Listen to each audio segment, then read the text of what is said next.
Bueno, buenos días a todos. Ya estamos listos. Buenos días a todos.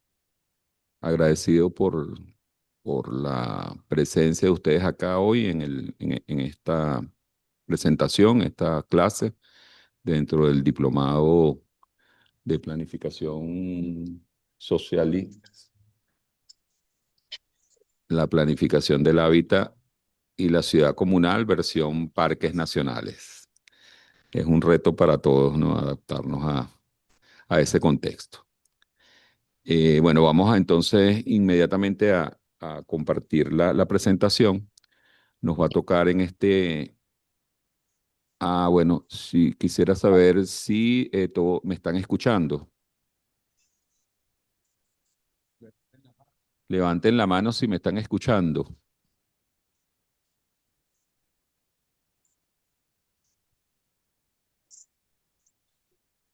Perfecto. Si no, también a través del chat nos pueden hacer saber, ¿no? Si no, si se escucha bien. Fíjense, el día de hoy vamos a hablar de un tema importante, ¿no? Tanto para las ciudades como, por supuesto, para el contexto de los parques, que son los residuos sólidos, ¿no? Dentro, por supuesto, en este caso los estamos enmarcando en la política nacional que tiene que ver con la Gran Misión Madre Tierra Venezuela y el sexto vértice, que es el saneamiento, ¿no? Esto como para enmarcar las políticas que deberían llevarse a cabo, o que, bueno, los proyectos que vayamos a emprender, respondiendo, por supuesto, a esta política.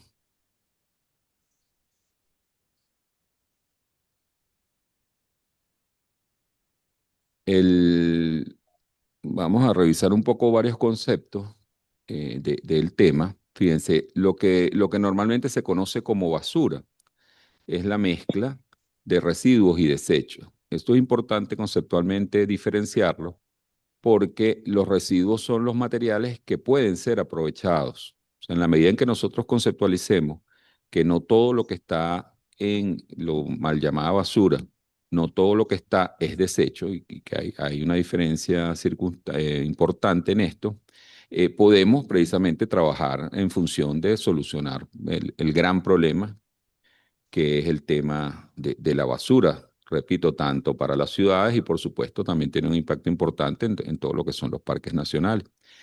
Entonces, y el desecho es sí un material remanente también de cualquier actividad para lo cual no se prevé otro uso y probablemente puede generar daño al ambiente. Por eso debe ser dispuesto de la forma más rápida y de forma permanente. ¿Ok? Entonces, ¿qué encontramos en nuestra basura cotidiana? Bueno, encontramos las dos cosas mezcladas. Podemos tener escombros, línea blanca, muebles, empaques, desperdicios de alimento y por otro lado, también podemos tener desechos hospitalarios, biológicos, de profilaxia animal, industriales en algunos casos. Es decir, hoy por hoy en nuestras ciudades tenemos una situación desde ese punto de vista bastante crítica, ¿no? Se están generando, por eso arranqué con el tema de la política nacional, se ha generado una política para avanzar en esta situación que tenemos hoy en día en nuestras ciudades y en el territorio, que se puede decir que es bastante crítica. El, el otro asunto importante es que vamos a decir, los residuos y desechos, o la mal llamada basura, está asociada a la forma de vida humana. Es decir, en el momento en que los seres humanos decidimos concentrarnos en ciudades, en ese mismo momento surge la necesidad de los servicios de red. Antes nos podíamos autoabastecer de alguna manera o sencillamente eh, la necesidad de la conformación en grupos ya en ciudades demanda servicio. Y en ese sentido, la basura es un servicio también de red, igual al servicio de electricidad, igual al servicio de agua potable, agua servida. Lo que cambia, por supuesto, es la estructura de cómo se brinda ese servicio. El agua va a través de tuberías a nuestras casas y en este caso los residuos salen a través de camiones y por las vías públicas, ¿no? Entonces eso le da una complejidad a este servicio. Este, adelante. Entonces, vamos a hablar fundamentalmente de uno de los temas que quizás más llama la atención dentro de los componentes de la mal llamada basura, que es el plástico, ¿no? Y en este sentido es importante, bueno, hacemos un camino histórico de lo que es el plástico, más o menos por allá desde el 1860.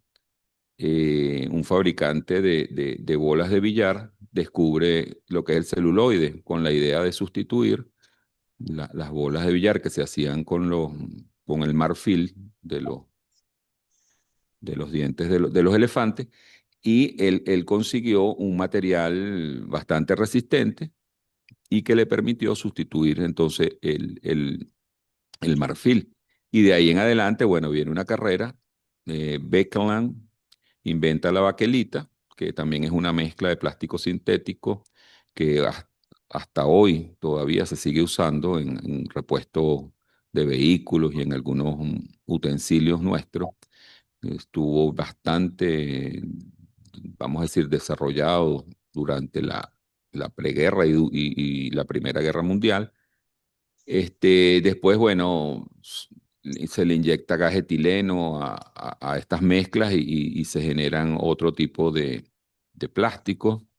La guerra entre el 39 y el 45, bueno, genera desabastecimiento y es donde el plástico comienza a suplir algunos elementos más de orden natural que venían dándose en ese momento. Y bueno, ahí es donde el plástico vamos a decir, empieza a cubrir una cantidad de necesidades en toda la vida cotidiana de prácticamente de la humanidad. Eh, Luego, allí, a partir de la posguerra, hay, por supuesto, muchísimo desarrollo en el tema industrial del plástico y sigue hasta la década de los 50, donde se inventa el polietileno y el polipropileno. O sea, comienzan a ver las variantes del plástico que hoy conocemos dentro de nuestra basura. El plástico hoy por hoy es imprescindible, ¿no? Es impensable nuestra vida cotidiana sin el uso del plástico. Está presente en absolutamente, prácticamente todos los elementos de nuestra vida. Si ahorita mismo ustedes ven alrededor de donde estén ubicados, desde el teléfono que estén usando, la laptop, cualquier utensilio en su casa tiene que ver con el tema del plástico, la salud, la seguridad. Hoy por hoy hay armas plásticas, aviones, bueno, toda la vida cotidiana, la construcción de viviendas, los vehículos. Dentro de un vehículo hay una gama gigantesca de plástico y por supuesto los envases y los empaques. Entonces, pensar hoy por hoy en eliminar el plástico es prácticamente inviable, ¿no? Adelante. Ahora bien, dentro de esa utilización del plástico que para bien surgió en su momento, este, cuando ya mezclamos ese tema, vamos a decir desde el punto de vista industrial, ya con el tema financiero y económico, es donde comenzamos a tener problemas como sociedad, ¿no? Por allá en la década de los 80 se incentivó el llamado modo de vida rápido, ¿no? Y entonces el fast food, que era la comida rápida, las cadenas estas alimenticias de comida rápida, que, bueno, básicamente lo que hacen es propiciar el uso de todos estos empaques. Es decir, en una hamburguesa quizás el negocio no es precisamente el pan y la carne, sino todos los elementos de empaque desde el propio negocio, desde el propio sitio donde se expende el alimento hasta absolutamente todos los detalles. Habría que ver el volumen que representan los empaques en una cajita de estas de hamburguesa que se puede comprar, ¿no? Por supuesto, eso tiene que ver más que todo con la rentabilidad económica. Después tendríamos otro elemento importante, los alimentos procesados, producto también de ese fast food, de ese modo de vida rápido que propició entonces el consumo de este tipo de alimentos ya procesados y empacados. Se dice que, por ejemplo, la Nestlé, que es el mayor productor de alimentos procesados del mundo, produjo unas 86.000 toneladas en el año 24 de productos, ¿no? Y 3.300.000 frascos. Y tiene un crecimiento sostenido orgánico de más o menos el 12 al 15% en lo que es su producción anual. Imagínense ustedes. El otro tema importante es el plástico de las botellas, el PET. En este caso, la empresa Coca-Cola, que es la más grande del mundo, tiene 290 millones de personas atendidas como clientes, 48 plantas embotelladoras en el mundo, más o menos en 10 países, y entregan aproximadamente 3.300.000 millones de cajas de refresco al año. 3.3 mil millones de cajas de refrescos al año. Y últimamente el tema de la salud también importante porque con la prevención, con todos los mecanismos de prevención que se dieron durante el COVID, bueno, hubo un auge en toda la utilización de equipos, perdón, de sistemas de protección de salud desechables, guantes, mascarillas, etcétera. Y bueno, ahí tenemos una producción de 129.000 millones de mascarillas al mes, unos 3 millones de mascarillas por minuto. Este, Aquí, bueno, el tema económico también en esa misma época de los 80, la, la primera ministra de Inglaterra en esa época, Margaret Thatcher, decía que no había libertad económica hasta que no, perdón, no hay libertad a menos que haya libertad económica, ¿no? Y con este eslogan en esa misma libertad, pues se desarrolló lo que se llamó la obsolescencia programada. Hasta más o menos la década de los 50, la calidad de los productos se medía por su durabilidad. Y ya a partir de los 80, con el invento de la obsolescencia programada, lo que se hace es que precisamente se destina menos tiempo a los productos en función de la ganancia económica. Es decir, ya un zapato va a durar lo que el fabricante del zapato le convenga dentro de su negocio y no tiene nada que ver con el uso realmente del producto, sino más bien con la proyección económica del negocio. Esto, por supuesto, impacta en lo que es el ambiente, ¿no? Estamos en una crisis económica y climática.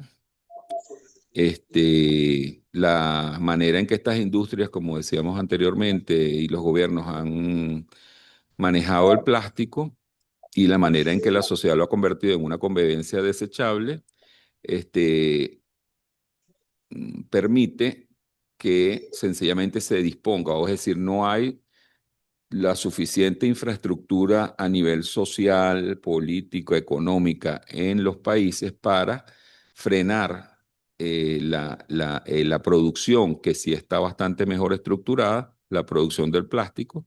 Y bueno, sencillamente desecharlo es mucho más económico que procesarlo o que aprovecharlo.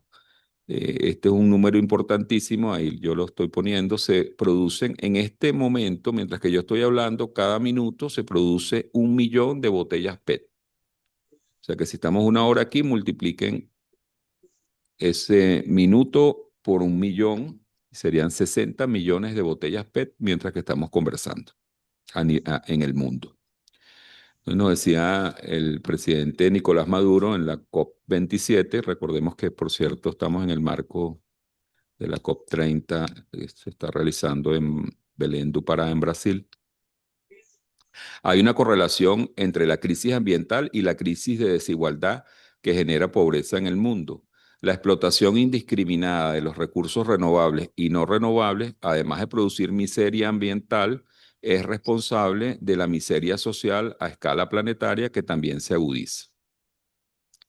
Entonces, bueno, estamos ante una crisis importantísima y en este caso el plástico es uno de los potenciadores. Rápidamente, hay unas teorías que hablan de entre 5 y 7 islas flotantes en los mares del mundo.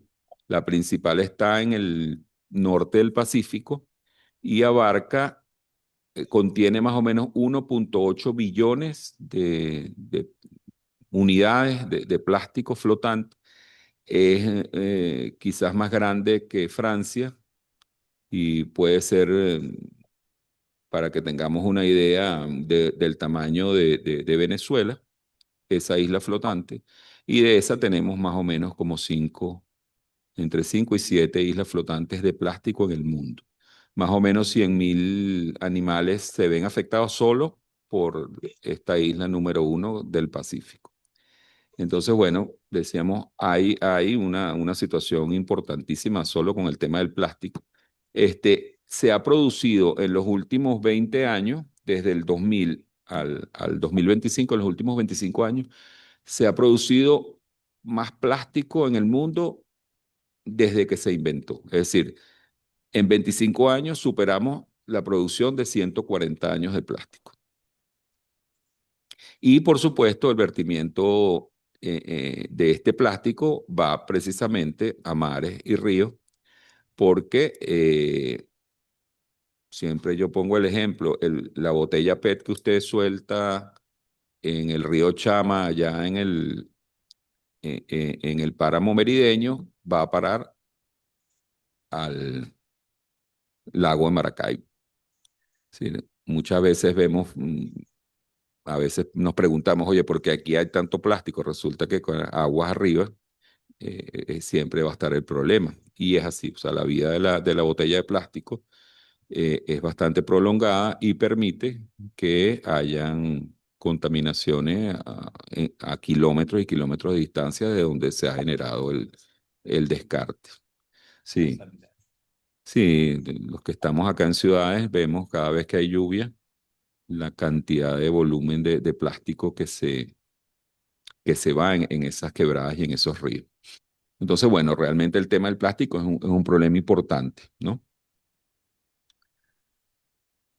Eh, en general, y ya contextualizando el país, los residuos y desechos sólidos, en el caso de Venezuela, generan gases de efecto invernadero.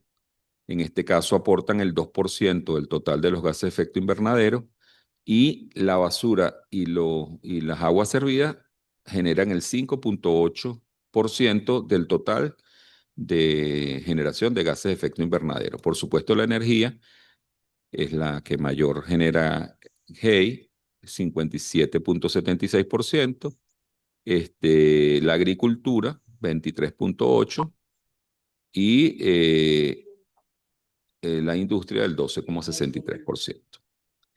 En Venezuela, para ya contextualizar un poco dentro del tema de los residuos, tenemos a nivel nacional 249 sitios de disposición final, es decir, prácticamente 8 de cada 10 municipios tienen un vertedero, y digo vertedero porque solamente el 13% de todos esos sitios de disposición final son rellenos sanitarios, es decir, que tienen algún control ambiental. Eh, no se permite que los lixiviados vayan a la tierra, etcétera, ¿no? Y controles de metano. Solamente 56 municipios de los 335 tienen sistemas de relleno sanitario medianamente controlados. Entonces también, así como tenemos una crisis mundial a nivel de nuestro país, bueno, el tema de la basura también es crítico. Aquí hay un elemento importante en el análisis que se hizo para obtener la medición de gases de efecto invernadero, que es la composición de esos residuos. Y como podremos ver allí, el 41% de los residuos descartados en los sitios de disposición final, el 41% es orgánico. Importante también resaltar que dentro del inventario de gases de efecto invernadero recién publicado, 2024, los invito a que lo consulten. Eso está en la página del Ministerio de Ecosocialismo. Venezuela es, eh, a nivel de la evaluación que se hace para la generación de gases de efecto invernadero, es de carbono cero, carbono neutral. ¿Qué quiere decir esto? Que a pesar de que emitimos una cantidad importante de gases de efecto invernadero a la atmósfera, la condición natural que tiene el país, sus humedales, sus bosques, los bosques controlados, toda la política que se ha dado a nivel de reforestación, etcétera, permite que como país podamos absorber esas partículas de gases de efecto invernadero que emanamos a la atmósfera y las compensamos con más bien beneficios. Entonces, cuando se hace un balance, pues somos afortunadamente emisiones cero, ¿no? Emisión neutral, si se quiere. No son cero, sino neutral. O sea, compensamos lo que emitimos con el beneficio que genera nuestra propia naturaleza. Sin embargo, tenemos una meta de reducción nacional del GEI para el 2030 del 20%, que eso también es importante que lo concienticemos, es decir, no por ser carbono neutral estamos desentendiéndonos de el impacto que tiene la emisión de gases de efecto invernadero.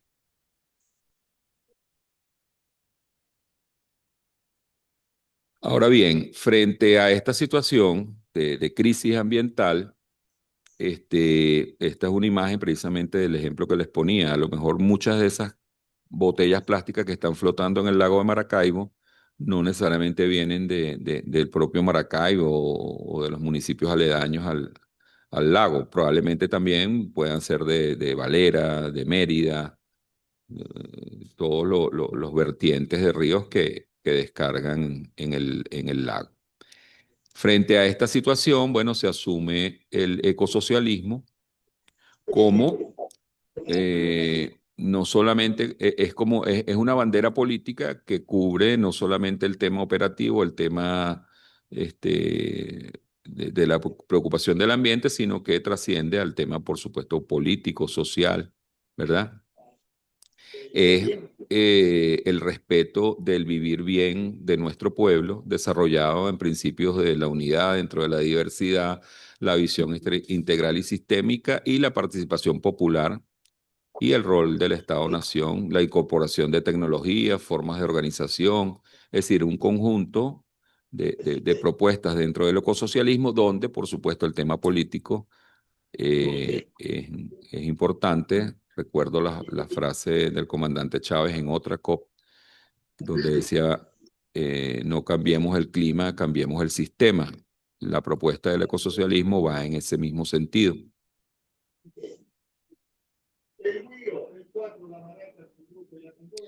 Dentro de lo que es la historia pues, de los planes nacionales, de los planes socialistas, venimos de lo que fue el plan socialista del comandante Chávez, donde en el quinto objetivo se planteaba contribuir con la preservación de la vida en el planeta y la salvación de la especie humana.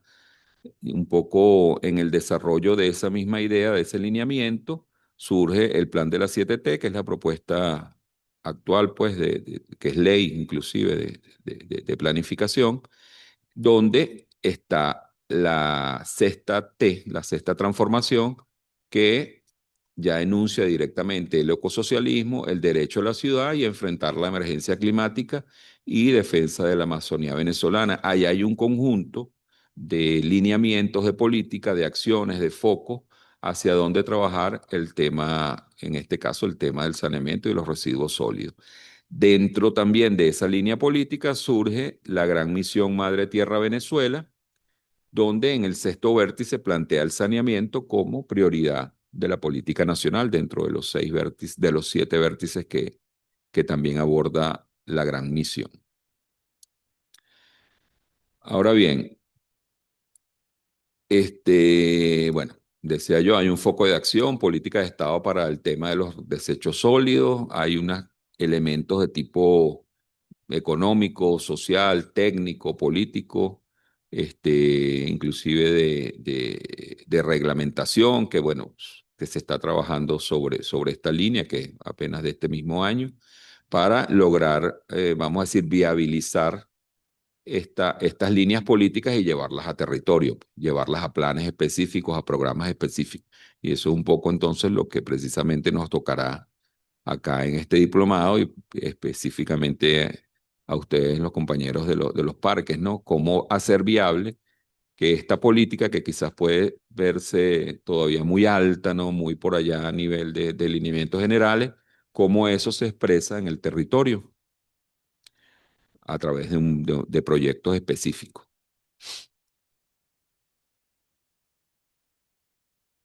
Bueno, esto igual, la sexta transformación,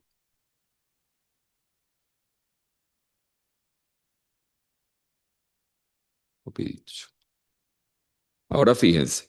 Bueno, vamos un poquito a abrir un derecho de palabra. Si los compañeros quieren participar, hacemos un corte, levantan la mano y bueno, vamos abriendo el audio para ir como trabajando lo que hemos expuesto hasta ahorita.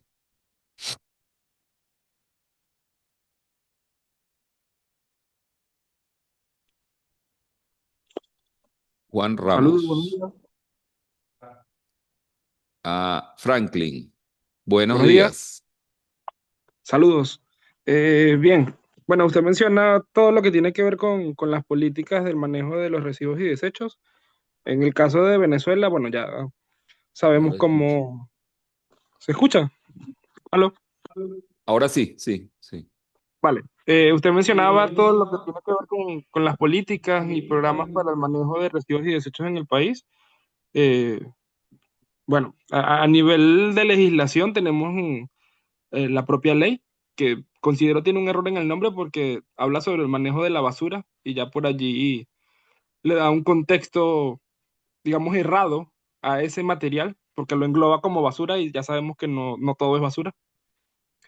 Eh, desde Imparque, bueno, Imparque también maneja un programa que se llama Mi Parque Recicla. Hay contenedores, todo eso, pero creo que está un poco alejado de la realidad, digamos, no sé si urbana o con otros entes que manejan la disposición final de estos desechos, porque es lo mismo que pasa en muchas de nuestras ciudades. Hay contenedores para separar residuos y desechos, plástico, cartón, vidrio, y cuando pasa el camión del aseo se lleva todo junto. Entonces ya por allí perdemos parte de ese trabajo y las personas de alguna forma pierden ese compromiso con la separación, porque bueno, si el camión se va a llevar todo junto, ¿para qué separo? Con respecto a lo que pasa en los parques, siempre se ha tratado de que las personas se lleven todo lo que generan y también está la frase de darle la cola a tu basura. Entonces, digamos que en ese contexto nuestros parques están, creo que mejor que las ciudades en cuanto al manejo de los residuos y desechos. Usted mencionaba también lo de los rellenos sanitarios. Yo tuve la oportunidad de trabajar un poco con eso acá en Lara. No conozco la realidad en otros estados, pero sí estoy consciente de que no hay rellenos sanitarios, o por lo menos yo no los conozco. O sea, rellenos sanitarios oficiales. O sea, que las emisiones sean pocas, que no haya personas tratando de subsistir con lo que encuentran, eh, hasta donde sé. Y lo que he podido apreciar en campo, todos son vertederos a cielo abierto. En todos hay personas en condición de calle que se alimentan, que son recolectores, que tratan de buscar algo, y bueno, eso tampoco es, es lo mejor, pues, pero pasa. Y hay que reconocerlo porque esa realidad está allí. Hay países que, bueno, digamos que de alguna forma viven de esto o parte de su economía también se contribuye con lo que puedan generar con esto. Nosotros todavía creo que no hemos llegado a ese nivel. Aunque a las alcaldías y algunas gobernaciones tienen sus institutos de reciclaje, creo que, bueno, es un pequeño paso, pero todavía falta. por ese lado, bueno, sí se está avanzando, pero falta más, no sé si más voluntad o más inversión, pero nos falta algo. Por otro lado, el tema de educación sí lo tenemos, o sea, hay campañas, hay todo eso, pero en cuanto a la política, para ejercer lo que ya mencionaba de la separación y todo eso, hay ciertos errores, pues. Si hay 3 contenedores, deberían haber 3 camiones, uno para cada tipo de material, pero repito, si se va a llevar todo el mismo camión, no hacemos nada. Eh, y bueno, de momento creo que esa sería mi intervención sobre el tema. Sí podemos hacer mucho, creo que hay voluntad de algunas personas, algunos organismos, pero se necesita un trabajo en equipo, mucho más grupal, mucho más participativo y con mucha más responsabilidad. Gracias. Gracias. Hola, buenos días, ¿me escuchan, profesores? Perfecto. Muy buenos días a todos los compañeros presentes. Muy interesante este tema el día de hoy con respecto a los plásticos. Bueno, el amigo Franklin ya dio una buena introducción de lo que podría ser la realidad de nuestro país. Ahora, eh, a mí me preocupa algo bien particular que sucede dentro de los parques nacionales, especialmente en los que tienen franja marino costera, y que muchos de ellos tienen a su vez vertientes, o sea, o ríos que atraviesan la ciudad. Específicamente el caso de Puerto Cabello tiene tres principales afluentes que terminan en el mar. Estos atraviesan la ciudad en diferentes puntos y al mismo tiempo la ciudadanía que está alrededor, que en este caso, como expliqué la semana pasada, comienza desde la parte interna del Parque Nacional hasta nuestros mares, eh, tienden a desechar todo en los ríos y eso se termina arrastrando por la costa. Ahora, ya sabemos que hay una poca recolección para el reciclaje. Ya sabemos la problemática de los vertederos a cielo abierto, que a pesar de eso ellos tienen una economía circular ahí eh, que fomenta de una manera, creo que bien errónea, pero fomenta el reciclaje. Al final es lo que se quiere, pero no de la forma como se quiere. Pero esto me trae una problemática, yendo un poquito atrás, disculpe que digo aquí, me trae una problemática en las costas, y eso son los microplásticos. Eh, Puerto Cabello, en lo particular, ha tenido una y otra jornada, o sea, no sé cuántas al año, quizás fue en el tiempo que trabajé en PINEC, Carabobo, en los de Carabobo, por lo menos hacíamos 4 o 5 recolecciones al año, más las que hacen parques, más las que hacen entes privados. Y la problemática grandísima es más que la recolección, los microplásticos. En algunos de los sectores de las costas de Puerto Cabello tenemos, según las tablas de medición, que la cantidad de microplástico es simplemente incontable. Y sobre todo, con algo que yo considero que es el peor plástico que podemos tener, que son los de un solo uso, que son los polímeros expandidos. Eso es como las bandejitas donde viene la comida rápida, ¿no? Que eso creo que no tiene ninguna forma de reciclar y tenemos un problema de contaminación altísimo con eso. Creo que ese es uno de los grandes problemas también a debatir, pues, durante todo esto, y incluso pienso que en un futuro no muy lejano se deberían elevar propuestas para la prohibición del uso de este tipo de plástico, que las empresas también tengan responsabilidades, pues, con respecto a la venta del mismo. Gracias. Gracias. Buenos días, ¿me copian? Perfecto. Buenos días, bueno, estoy hablando de acá del Parque Nacional Archipiélago de los Roques. En cuanto al tema que se está tocando hoy, oye, demasiado interesante. Voy a hablar sobre del parque que tengo a cargo, pues, en este caso, pues, lo que es el Parque Nacional Archipiélago de los Roques. En cuanto al tema de los residuos y la basura aquí dentro del parque, sí se nos ha venido presentando esta situación. Vamos a retomar el tiempo que tengo para acá, 2022 hasta la fecha.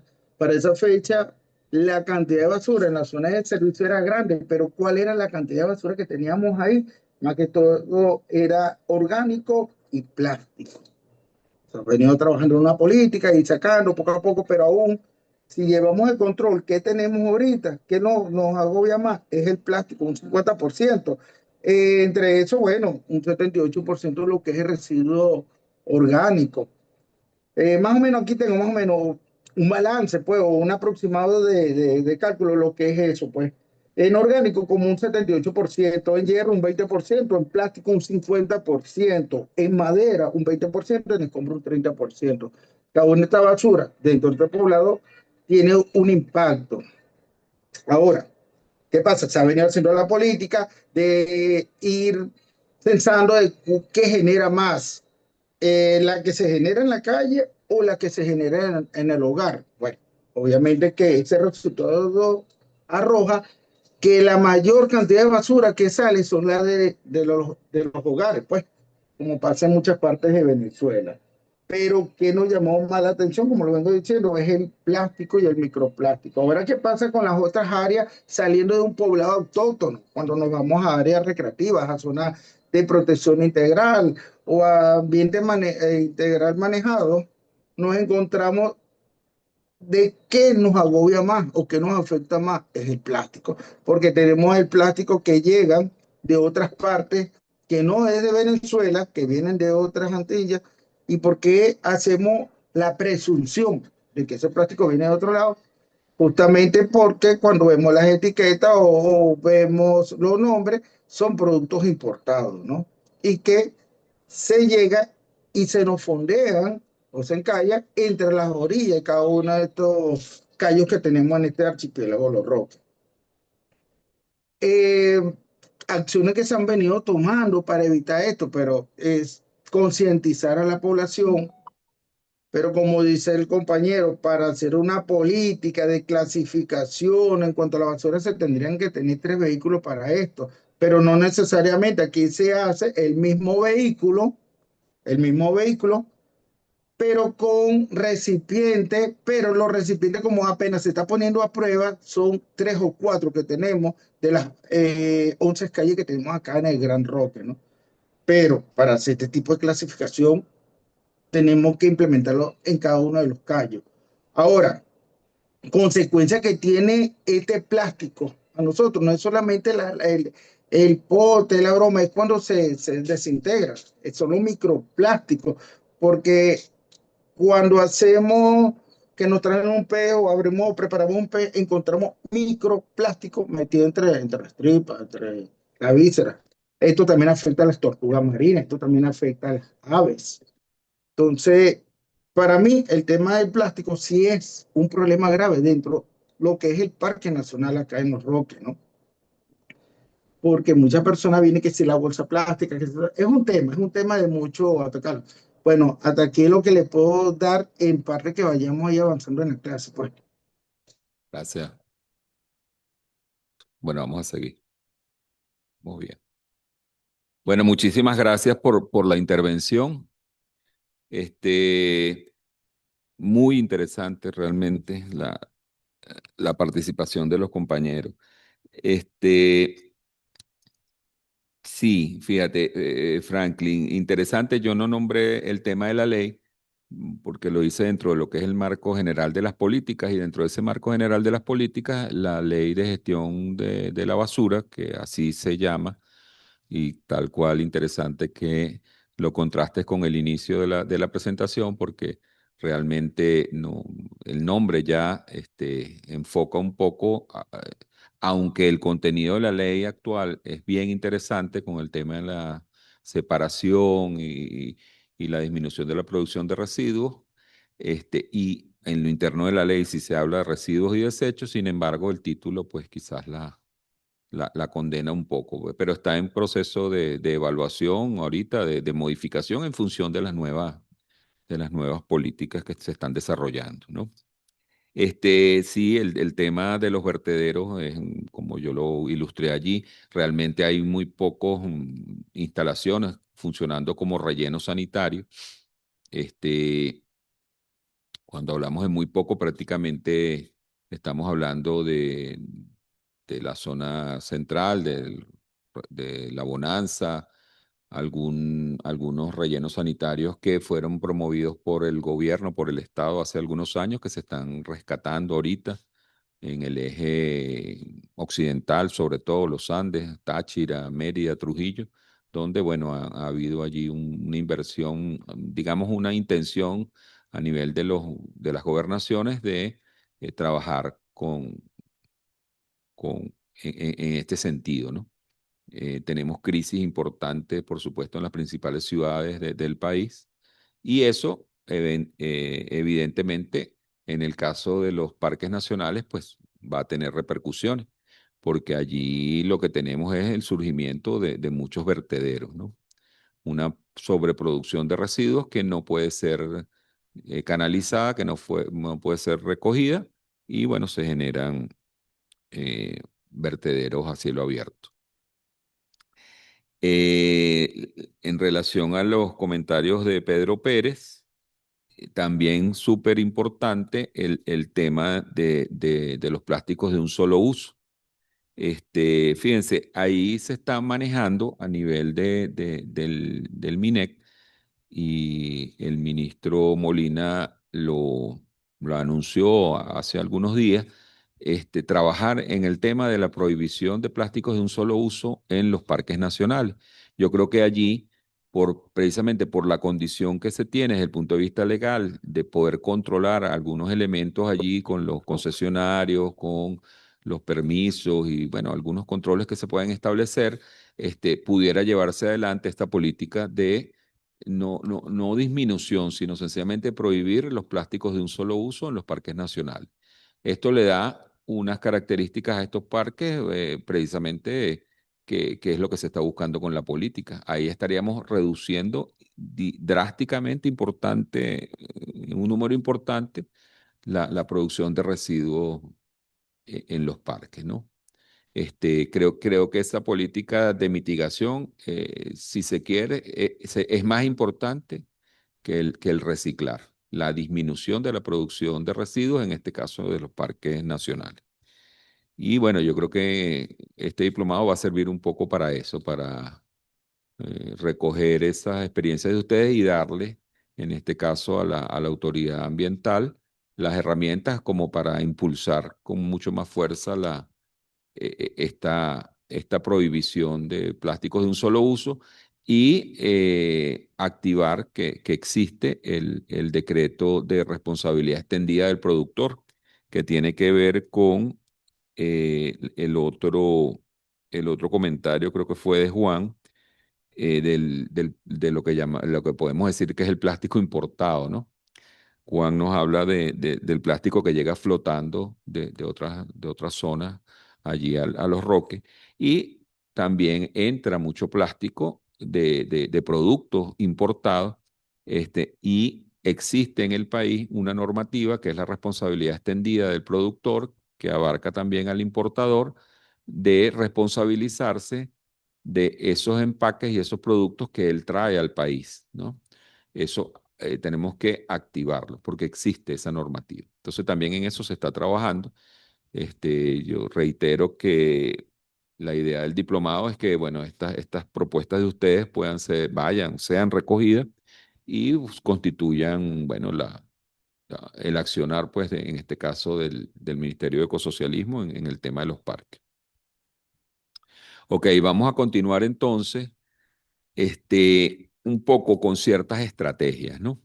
Lo primero que vamos a conversar para decir, bueno, cómo abordamos el problema, es entender que tenemos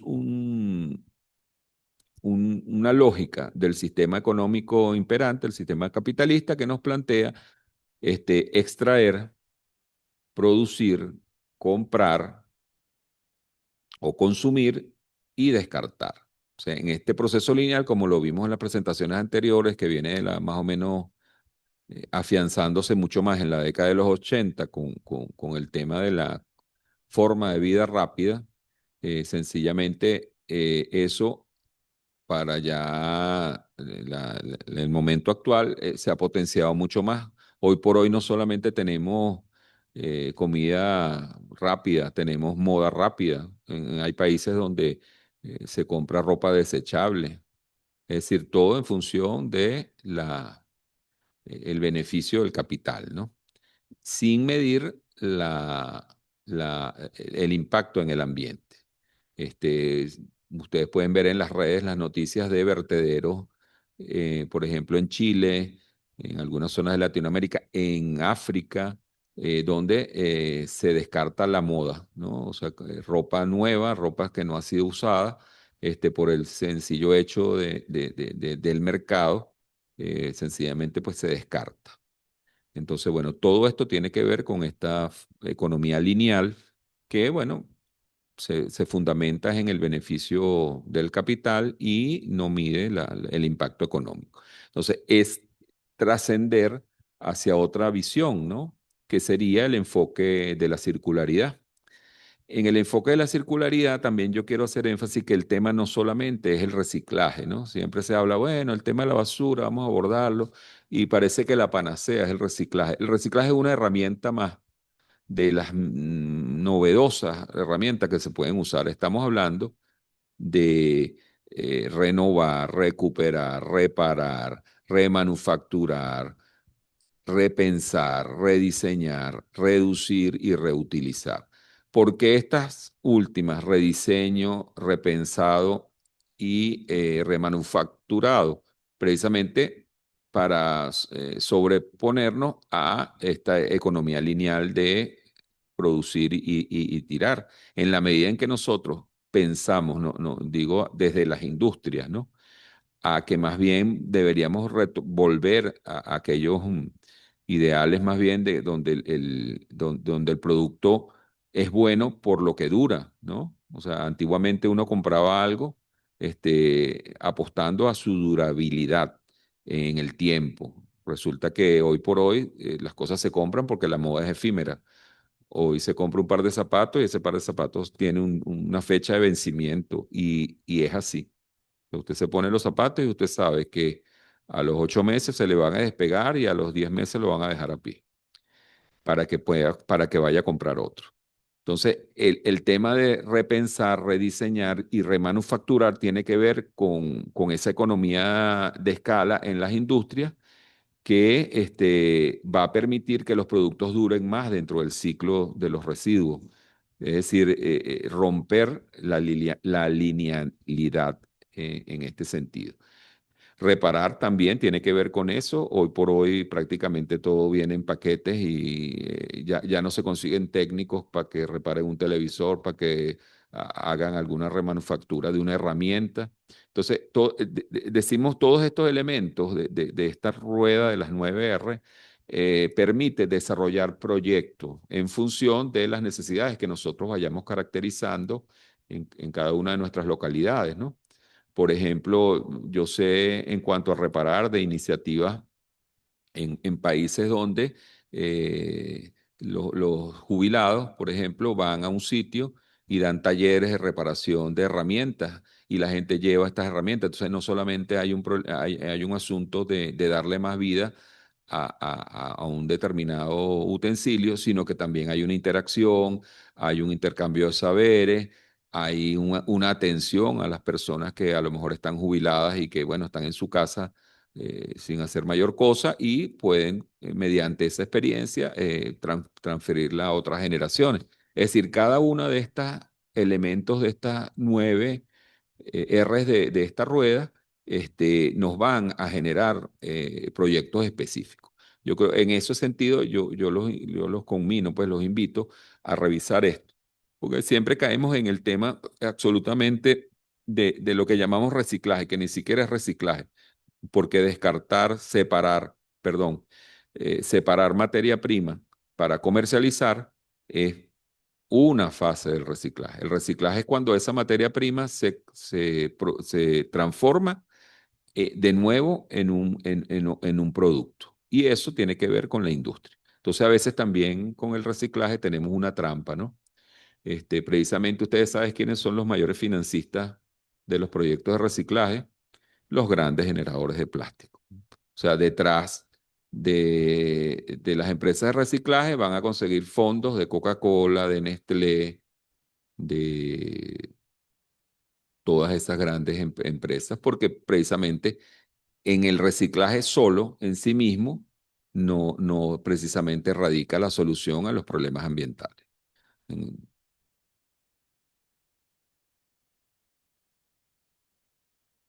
Bueno, esto es un poco lo que les hablaba anteriormente. Esto es el ciclo, pues, de los residuos en la visión integral de lo que es la circularidad, ¿no? Entonces, básicamente aquí donde vemos en la línea superior la verde, se trata de evitar que los productos que necesariamente, como decía yo al principio, por ejemplo, las jeringas son necesarias para la salud y hay que producirlas, ¿verdad? Material de salud para la movilidad, es decir, pensar que un autobús de transporte público tiene muchos elementos de plástico, pero lo importante es cómo a través del diseño o el rediseño y la remanufactura podemos lograr que todos esos elementos que son necesarios, elementos plásticos en este caso, puedan mantenerse dentro del ciclo, alargársele su vida útil y trascender de esa linealidad. Y así en el resto de los productos, porque inclusive estamos hablando de material orgánico, de todo lo que conforma los residuos, los residuos y desechos en nuestra ciudad y en nuestros parques, en nuestra vida cotidiana. En todo caso, es evitar que muchos de estos residuos vayan al relleno sanitario. Ese es el concepto más importante, porque los rellenos sanitarios, al fin y al cabo, son espacios que en sí mismos generan contaminación, pero además de eso, restan posibilidades a la producción, por ejemplo, porque pueden ser terrenos donde pudiera haber siembra y bueno, se están destinando a sencillamente descartar basura para contaminar. Pudieran ser terrenos de producción agrícola, de producción industrial, ¿verdad? Entonces, en la medida en que no canalicemos la sobreproducción de los residuos, en esa misma medida, estos sitios de disposición final van a proliferar. Y mantener un relleno sanitario desde el punto de vista ambiental es muy costoso, que también eso es otra cosa importante. Es decir, los sistemas de control ambiental implican ingeniería, controles, etcétera, que por supuesto son recursos, ¿no? Entonces, en todo caso, lo importante sería mitigar, es decir, disminuir la producción de residuos que vayan a los rellenos sanitarios. Y los que necesariamente vayan, bueno, que sean tratados de la mejor manera, ¿ok? Aquí volvemos, dentro de abordar el problema, bueno, retomamos el tema de la composición de nuestros residuos. Esto, por supuesto, es un indicador nacional. Esto no quiere decir que sea así en todas las localidades. En ese sentido, también se está trabajando para lograr caracterizar los residuos de cada localidad, por lo menos de capitales nacionales, que nos permitan tener como una temperatura, porque no necesariamente, por ejemplo, los residuos que se producen en Acarigua, en el estado portuguesa, son similares a los que se producen en Guarena, ¿no? Las composiciones de esos residuos varían, obviamente, porque hay un tema cultural, hay un tema, vamos a decir, en las ciudades se consume mucho más empaques, o sea, se llevan cosas ya preprocesadas a las casas, en cambio que en las zonas donde tenemos posibilidad y producción agrícola, pues quizás el orgánico sea mayor, ¿no? A los productos plásticos y los empaques. Entonces, es importante también que de alguna manera se conozca esto. Esto, en el caso de los parques, se puede hacer de manera sencilla. Probablemente en la próxima clase, ya cuando estemos trabajando metodología, podamos desarrollar una pequeña metodología para hacer un muestreo y caracterizar los residuos que se dan en los parques. Y de esa manera ustedes también puedan tener un termómetro de hacia dónde dirigir los esfuerzos, ¿no? Sobre todo hacia los materiales que más se consigan en esos residuos, ¿no? Sigo con la rueda, porque eso es importantísimo, porque dentro de los residuos se consiguen todas estas cosas. Es decir, el punto es que como no, todavía estamos desarrollando apenas acciones específicas, recordemos también que, bueno, tenemos un bloqueo económico, tenemos años, pues, de solventar situaciones de carencia económica. Eso también ha frenado las inversiones de tipo ambiental y por ende entonces carecemos de equipo, de política, de desarrollo, pues de infraestructura para los sistemas de manejo de residuos. Entonces, hoy por hoy se recoge todo mezclado. Creo que uno de los compañeros hablaba de eso, pues el compañero Juan, creo que hablaba un poco de la recolección separada. Hoy por hoy es bastante costoso. Imagínense si no podemos, tenemos basura en nuestras principales ciudades y no podemos canalizar un solo flujo mezclado. Imagínense plantearnos recoger dos flujos o tres flujos. Pues requiere que equipos, camiones, más logística. Lo importante en todo caso es que podamos evaluar en dónde nosotros podemos ir desarrollando algunos proyectos dentro de la problemática. Entonces, fíjense, tenemos neumáticos fuera de uso, es decir, los cauchos. Así como hay plástico importado, hay cauchos importados, hay carros importados, tenemos una flota que hoy por hoy se ha ido actualizando por las mejoras de la situación económica del país, pero tenemos una flota de aproximadamente 4,5 millones, 5 millones de vehículos que anualmente pues están desgastando los neumáticos y están necesitando neumáticos.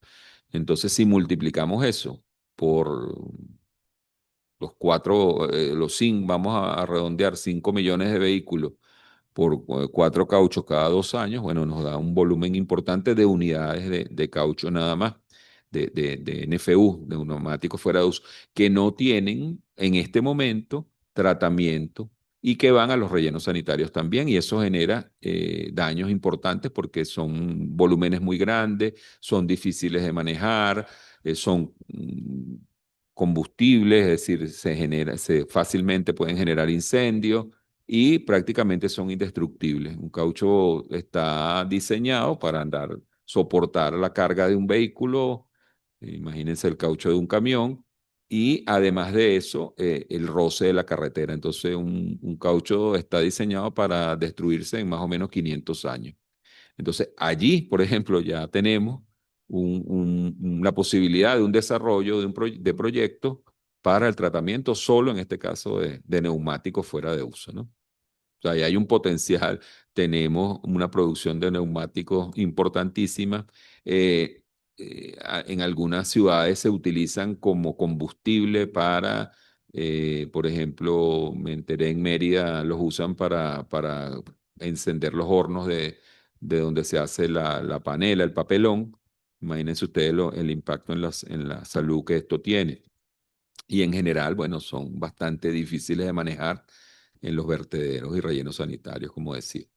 Después tenemos escombros, que también es otro elemento que se consigue mezclado dentro de la basura, sobre todo los residuos municipales de ciudades, porque no hay tampoco una línea de trabajo hacia el tema de los escombros. A cualquier ciudadano, a cualquiera de nosotros hoy se nos rompe un lavamanos en nuestra casa y nos convertimos en infractores ambientales porque sencillamente no hay de dónde disponerlo de manera formal.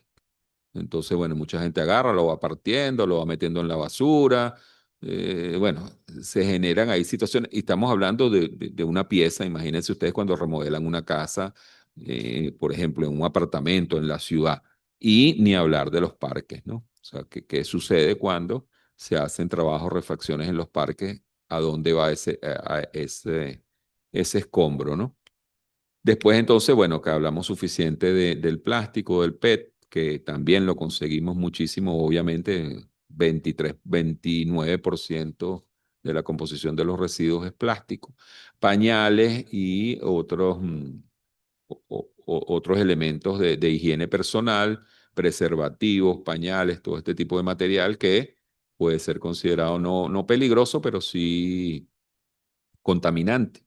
Entonces, bueno, ese sí tiene que tener un tratamiento seguro, etcétera. Ropa, textiles, trapos, ropa, etcétera. Y voy a dejar de último el tema de los alimentos. También tenemos, por ejemplo, todo lo que tiene que ver con mantenimiento de jardines, tala, poda, que en el caso de los parques, pues también se evidenciará muchísimo más. Todas estas ramas, todas estas cosas que al final van a parar a algún vertedero, latas, bien sea de lata, de metal o de aluminio, materiales ferrosos o no ferrosos, y las botellas de vidrio, que bueno, por supuesto también forman parte del panorama del, del, del ambiente de nuestros parques nacionales, ¿no? Entonces, y por último voy a hablar de el desperdicio alimentario, ¿ok? Que fíjense que en el caso de la composición de los residuos representa el 41% de la composición de los residuos es material orgánico. Dentro del material orgánico están los residuos alimentarios, es decir, de los procesos normales que la gente, la concha de la naranja, del tomate, cuando prepara una comida en su casa, hasta el desperdicio alimentario, que tiene que ver también con la comercialización. Pase, por favor, la otra. El desperdicio alimentario, por ejemplo, en Venezuela, representa 93 kilos por persona año. A nivel mundial, un tercio de los alimentos producidos en el mundo se desperdician, es decir, el 30% de los alimentos que pueden ser consumidos, bueno, estamos hablando de la conchita, de la cascarita, de la preparación del alimento, sino alimentos que pueden ser consumidos son descartados, bien sea por un tema de, vamos a decir, de marketing, porque la manzana tiene que estar perfecta, tener el color perfecto, y si no es así, pues se descarta, pero porque económicamente esa pérdida no la asume el comercio, la asume es el productor. Entonces, por ende, hay una sobreproducción de, de, de verduras y frutas para suplir vamos a decir, esta deficiencia que básicamente es generada por una necesidad de capital, ¿no? Entonces, culturalmente nos hemos acostumbrado a que la fruta tiene que estar perfecta, que el cambur no puede tener las manchitas negras, etcétera, y eso básicamente es un tema exclusivamente económico, ¿no? Financiero. Pero imagínense ustedes que en América Latina el desperdicio alimentario, que representa más o menos el 15% de la producción a nivel de América Latina. Recuerden que América Latina además es exportador de verduras y frutas al resto del mundo, es el cuarto exportador de verduras y frutas al mundo. Se genera el 15% del desperdicio alimentario, y con ese 15% se puede suplir las necesidades alimenticias del 64% de la población en Latinoamérica que sufre hambre. Solo con el desperdicio alimentario podemos suplir la alimentación de más de la mitad de la población que en este mismo hemisferio tiene hambre, sufre hambre crónica. ¿Ok? Más o menos a nivel del hogar se desperdicia un 28% de alimentos. En los mercados mayoristas y en los supermercados, más o menos un 17%. En el procesamiento industrial es donde menos se desperdicia, un 6%, y esto suma el 51% de todas las pérdidas y desperdicio alimentario de la cadena alimentaria. El otro 49% tiene que ver con la pérdida que se da en la cosecha. Como digo, los productores producen más o proyectan su siembra a producir más para suplir esta pérdida que ya ellos saben que se va a dar producto de la comercialización. Y en nuestro país, desgraciadamente, se le endosa al productor. O sea, los automercados, las grandes cadenas, esa pérdida se la devuelven al productor. Le dicen, oye, mira, tu piña no se vendió porque es muy fea, y entonces ese porcentaje se lo endosan al productor en la mayoría de los casos. Entonces, esas cifras también son importantísimas. El desperdicio alimentario, que es un elemento si se quiere, novedoso en nuestro país porque no se considera, no se toma en cuenta. Y en nuestras ciudades es realmente alarmante. Entonces, bueno, como instrumentos de trabajo, vamos a decirlo así, nosotros hemos desarrollado estos 4 elementos que son como una metodología para abordar la situación, en este caso el manejo de los residuos, ¿no? En general, en el territorio tenemos unas determinantes físico-espaciales y económico-sociales, es decir, estamos hablando, por supuesto, de las ciudades, ¿no? Pero eso se puede aplicar a los parques. Determinantes físico-espaciales porque sencillamente no las podemos cambiar, es decir, las ciudades están a una altura determinada, con una topografía determinada, con unos niveles de accesibilidad determinados, etcétera, y difícilmente se pueden cambiar. Ok, se pueden mejorar en algunos casos la accesibilidad, etcétera, pero obviamente, pues, Mérida no tiene las mismas condiciones físicas que pudiera tener, que sé yo, Maracaibo, ¿no? Entonces, eso le da unas características y una complejidad a esos territorios, ¿verdad? Este, hay ciudades planas, hay ciudades donde la vialidad es mucho más amigable. Al principio de la charla hablé de que la vialidad en el caso del servicio de recolección es importantísima. Es como lo que sería un cable a la electricidad o un tubo al agua. Si la vialidad no funciona, pues el servicio de recolección pues, es deficiente. Si el tráfico no se planifica, pues el servicio de recolección es deficiente. Entonces, es importante el tema de la vialidad. Entonces, esas son características que son determinantes.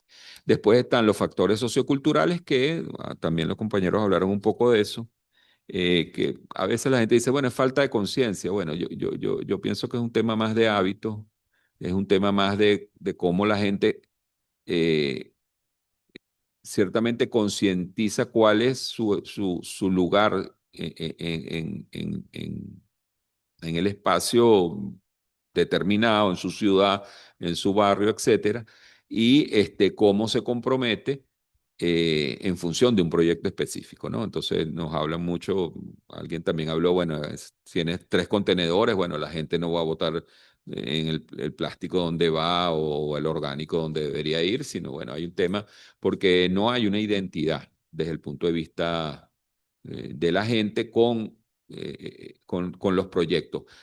Y no se da precisamente porque el proyecto no se comparte. Es decir, la planificación no puede ser algo que venga solo del escritorio de alguien, sino que la gente tiene que participar en la solución de esos problemas. Desde que se evalúan o se diagnostican, porque inclusive la propia gente en algunos casos puede tener solución o plantear algunas vías. Yo recuerdo mucho, hace muchos años, en algún sitio que estábamos trabajando un tema de basura y el tema es que el camión no podía subir a un determinado barrio y no, el problema no era que el camión no podía subir, el problema era que la gente estacionaba mal los vehículos y como la calle era estrecha, pues el chofer del camión prefería no subir y el barrio se quedaba sin servicio. Y en un taller con la comunidad se decidió, bueno, que la gente acomodara mejor su vehículo, que el horario se dijera con prontitud para que el día que el camión pase, pues los vehículos no estuvieran atravesados. Entonces se resolvió un problema, que se veía aguas abajo en la avenida una cantidad de basura que era producto de un barrio que no tenía recolección. Y se resolvió el problema de esa acumulación sencillamente con un taller en una comunidad. Entonces, bueno, también eso es importante, que los factores socioculturales tienen que ver con eso, cómo la gente se identifica con los proyectos y cómo los lleva adelante. Y bueno, los factores técnico-operativos, que también es importante porque si se quiere, son producto de la evaluación de las determinantes físico-espaciales y también de la gente, de los factores socioculturales. Es decir, un sistema de recolección tiene que ser, tiene que tener como la aceptación de la gente. Si no, pues sencillamente yo podré tener el camión más tecnológico del mundo, la nave espacial más novedosa del mundo, pero si la gente saca la basura media hora después que pasa esa nave espacial, pues va a haber basura en la calle. Entonces, los factores técnico-operativos también dependen de las determinantes físico-espaciales, de los factores socioculturales. También es importante, yo puedo tener esa gran nave espacial súper novedosa, pero si no cabe en la calle, pues tampoco me sirve. Eso sucede mucho cuando hacemos proyectos, nos dejamos llevar pues por el atractivo de la cosa, ese, oye, yo recuerdo también un alcalde en algún municipio que le estábamos explicando todo esto y el alcalde me decía, mire, no me hable más, yo lo que quiero es un camión bonito. Y no era realmente vamos a decir, respuesta a sus necesidades, ¿no? Pero a lo mejor no necesitaba un camión grande de estos compactadores y tal, sino necesitaba de repente 4 camiones 4x4 pequeños que fueran a recoger los residuos en zonas de difícil acceso, ¿ves? Entonces, bueno, también esos factores técnico-operativos tienen que ver, tienen que responder pues a esas determinantes físico-espaciales. Y por supuesto, lo último, los factores de gestión, que sería, bueno, el cómo se lleva adelante el plan a través de la normativa. Hablábamos anteriormente, por ejemplo, de la prohibición de plásticos de un solo uso. Todos esos elementos son factores de gestión que van a permitir que quien lleve adelante el proyecto tenga herramientas, no solamente camiones, acuerdos con la gente, etcétera, sino herramientas legales, formales, normas, etcétera, para poder hacer que se cumpla el proyecto. Entonces, los factores de gestión también son importantísimos porque son los encargados de llevar adelante el plan que se haga, ¿no? Que se proyecte.